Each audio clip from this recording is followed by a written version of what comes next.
Nanay Belen may nakakaantig na mensahe para sa kanyang anak, ano ito ating alamin.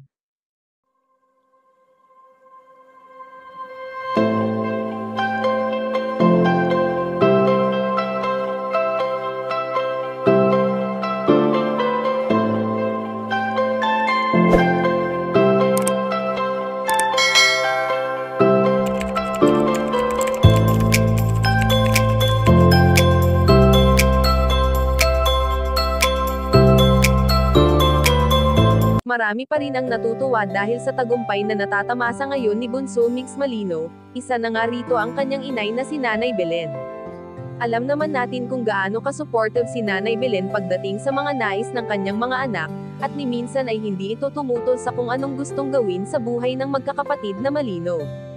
Sa kung ano ang nakikita natin sa pamilya na mayroon ang binata, ay talagang kamangha-mangha ito dahil sa closeness na namamagitan sa kanila.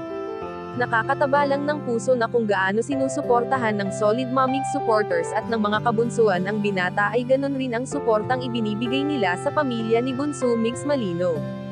Sa ngayon nga ay ayon sa aming impormasyon na nakalap na may nakakaantig na mensahe si Nanay Belen sa kanyang anak na si Bunso Mix Malino, at ito ay ang magpatuloy lamang ito sa buhay at wag nang intindihin pa ang mga taong pilit itong sinisira.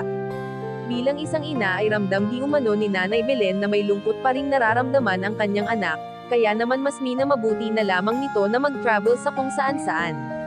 Bagamat nakakaramdam si Nanay Belen ng pagkamis sa binata, ay hinahayaan niya na lamang ito dahil alam niya sa kanyang sarili na ito ang makakatulong upang malibang si Bunso Mix Malino at ma-relax kahit na pansamantala lamang. Kayong mga kachika, anong masasabi niyo dito? Please leave the comment and don't forget to subscribe.